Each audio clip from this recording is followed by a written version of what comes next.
And Barb is an associate professor in criminal justice here at UW Tacoma, and her research focuses on the relationships among restorative justice, environmental design, and psychosocial behavioral, judicial, and trauma healing outcomes for those who cause harm and who have been harmed, and justice practitioners. So I got that all out in one line. Yeah. So take it away, Barb, with your case study at a correctional center for women about staff perceptions. All right. Well, thank you very much. I'm so happy to get funding to do the study. Lindsay McCunn and I had tried for the RRF like 3 times and didn't get funding. And in the process, we had to actually change the project because a key thing that we were hoping to study changed, and so we couldn't study it anymore. But Lindsay McCunn is my co-PI on this case. She was here at UW when we started this whole process, but then had moved on to Vancouver Island University by the time we actually were able to get moving on the project.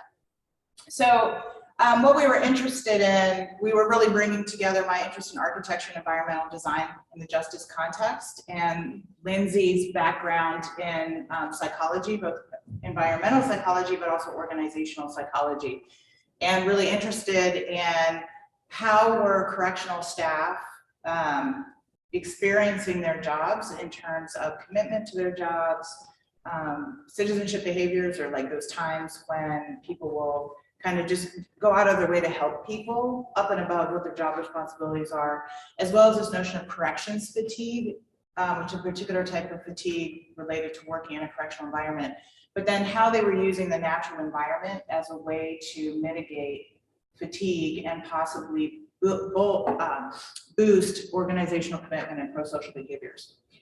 So just a little background as I find, there we go. You know, across the states, we have about 650,000 people who are working in correctional settings. So that is a lot of people.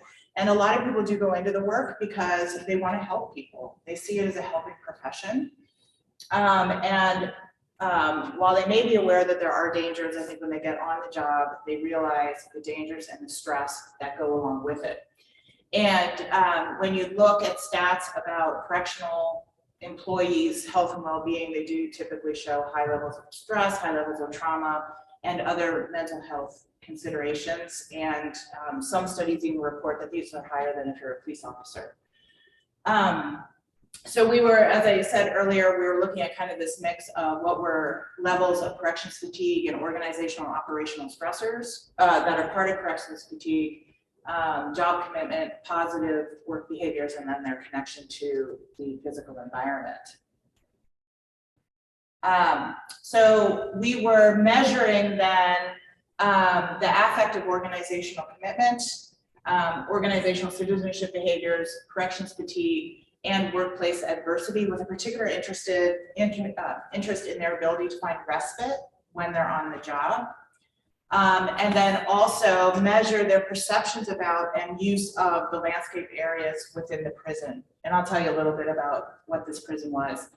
And then we also wanted to qualitatively explore their experiences with the outdoor environment and how they understood it, and qualitatively understand how, if at all, they relate to these other constructs.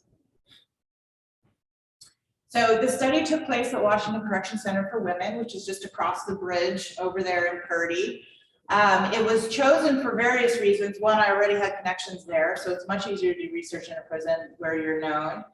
And they were also a prison that has some of the typical trappings of what we think about for the prison environment, but then also they had a lot of gardens, horticultural programs, animal programs, and things like that, through particularly coming through their work with the Sustainability in Prisons Project, which is based down at Evergreen.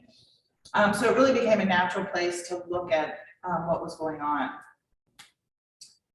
So as far as the methods, we did do an electronic survey using standardized measures for corrections fatigue, effective commitment scale, and the organizational citizenship behaviors, as well as a subscale of a workplace adversity scale that focused particularly on respite activities and taking breaks and things like that. And then we created our own scale to measure how they were using and perceiving the landscape areas around the prison. This part of it was always intended to be electronic. It was the easiest way to get word out to staff and invite them to participate. For our qualitative aspect, the intention was to do walking interviews around campus where people would actually take us to the places where they go and they use, and we could get immediate feedback about the different landscape areas within the prison. Unfortunately, due to COVID, not only were we delayed about 1.5 years in even starting the project, we couldn't get in ever to do the study. And so those became Zoom-based interviews, but we managed to get photos that were taken by the Sustainability in Prison Project so that while we were doing the interviews, we could be looking at different pictures of the institution and people could comment on the things since we couldn't walk through it. I should also just say we did have a research assistant for this study, a student, but again, due to COVID and the cutting off time for using the funding and things like that, she was only able to help us with the protocol development and some basic lit review stuff and was not able to be part of the project because we couldn't pay her for the data collection and analysis. So we were making predictions on certain parts of the study. We were expecting a positive relationship between the use and perception of the environment and their commitment and citizenship behaviors, so that those who were using the landscape areas and perceived them as being beneficial would actually be people who had higher commitment to the prison and also engaged in more citizenship behaviors. And a negative relationship between corrections fatigue and the ability to find respite on commitment, citizenship behaviors, and the landscape, so that as your corrections fatigue went up and your ability to find respite went down, so with these other things. There was a whole bunch of, some scales were negatively coded and some were positively coded, so always having to try and keep that straight. And then again, getting that deeper involvement. So just as far as our sample, there were approximately 400 employees at the institution last summer when we finally managed to collect data. 71% participated in the survey. That's a very meager 13% response rate. You can see some of the demographics there. We really believe that if we would have been able to get inside the institution and sit in their chow hall and do some recruiting and things like that, we would have had a much higher rate. Also, being an electronic survey, not everyone has changed their computer, particularly correctional and security officers. So to fill out a survey the best time to do it might be when they get home. And when you've already spent 8 or possibly a double shift of 16 hours at the institution, the last thing you want to do is sit at your prison, sit at your computer and take a survey that's potentially going to ask you how much you hate your job. So our low rate there. And it definitely impacted our interviews with staff as well. Our initial plan had been literally, we're going to sit in chow hall. We're going to show up at the meetings when the shift change meetings and things like that to recruit into the study and to recruit interviews. But because we were reliant on the superintendent sending out notifications on the survey, we only got 4 staff to actually participate in interviews. So that was disappointing. So basically in our findings, we're relying mostly on our survey responses. But when you look at what the responses were from the 4 staff, there was definitely connection between what we heard from those 4 and what the survey said. And really when we were doing this is when people were on the verge of potentially losing their jobs if they didn't get vaccinated. So that was actually one of the more pressing issues of concern for them than what we were asking them about. So as far as the results, the landscape area is not used or perceived to have positive impacts for them. You can see that on a scale of 1 to 5, we come out at 1.5, which is at the end of the scale of basically we don't use the landscape environments. And one of the things we were interested in doing that time made it not possible anymore, but there was a major landscape change in 2018 or so, where a really 70s looking cement courtyard was filled in to become a lawn, and we were hoping to be able to see if there were any kinds of influences that filling in, they called it the pit, filling into the pit had. And so we did look that actually those who worked at the prison prior to that landscape change actually had lower use of the landscape environments than those who started working afterwards, which is just kind of curious, but it ultimately was a null finding. So they aren't using it very much and don't perceive it to having very many positive impacts. And when it came to organizational commitment and citizenship behaviors, they do not feel an emotional bond to the prison, but yet they are engaging in pro-social behaviors. So that is a really interesting finding, that even though they don't feel a commitment to this particular prison, they still are actually acting like good citizens at work. This might provide some explanation for that. Also, they had some levels of corrections fatigue, but not an extreme level. This was quite surprising to me. We're in the middle of COVID, and correctional staff often is pissed off with their senior administration anyway, and then you have COVID on top of it. They were in emergency procedures for about 2 years by that point, and they're only coming out at kind of a middle range of connections period. I thought it would be quite higher. What we find when looking at the means of the subscales, what is really driving the corrections fatigue is largely the senior level leadership, as well as staff training. Those are the ones where the fatigue was showing up higher. Least fatiguing was the staff offender culture, which I start wondering if that desire of being helpful and helping people change their lives around was still maintaining and being satisfying. So that's one thing to really, it would have been nice to explore that more, and hopefully in the future maybe we can understand that better.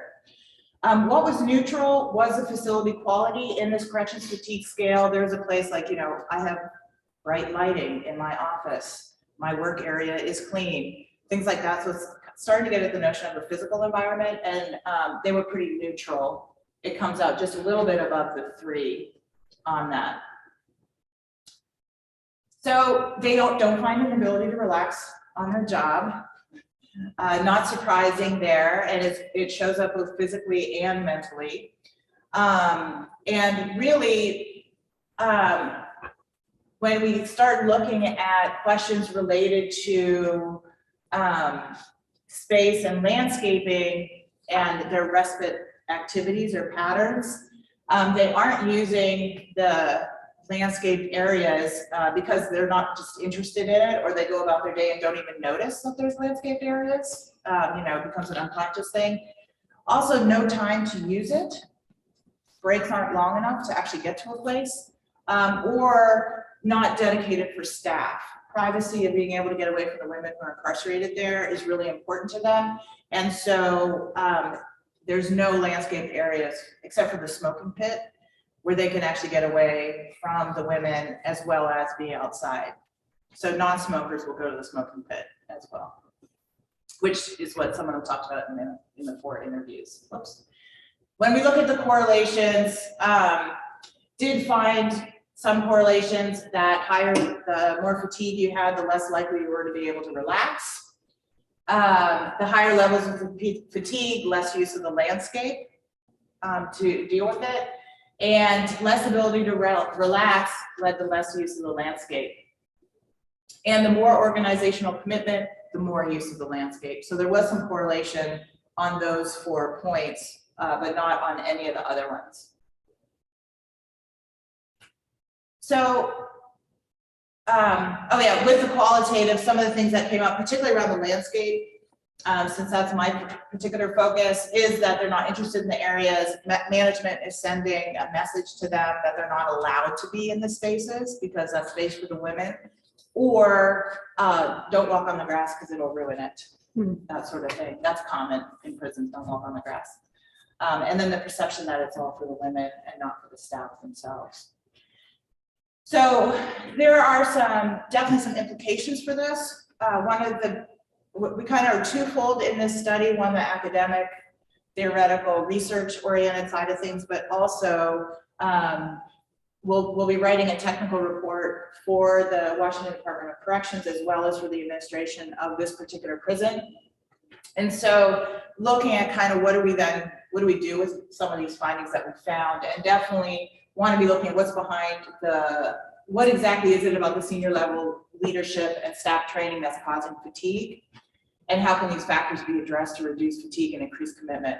So I don't think the senior level leadership issue is going to be a surprise to the prison administrators. They hear it a fair bit. They know their staff, but we will be able to use the scale with looking more at the subscales. And that's why it didn't pop on. That they'll be able to. We'll be able to help them think through what might actually be going on there. And then clearly some things come out of this in that they need to be thinking about staff dedicated outdoor areas for rests and breaks, actively counter the message that landscape areas are for the women only, allowing and encouraging staff to use the natural spaces. So finding ways that people can actually walk on the grass or something like that. And then also revisit policies and procedures to ensure that people have the time in their breaks, in their lunches and that sort of thing to actually go to the landscape areas. If they need to walk across the campus, do they have a break that's long enough to facilitate them doing that?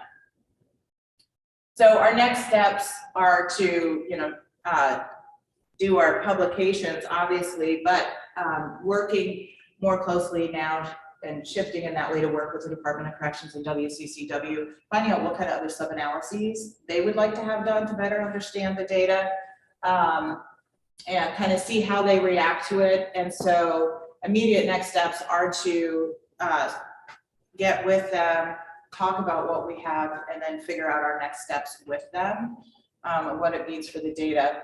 And not reported out here, and it's an analysis we still need to run, is around trauma. The correctional fatigue scale does have a trauma subscale in it, and so we want to focus in on that very specifically for another, just to go deeper on it. And that's it. Ooh, thank you.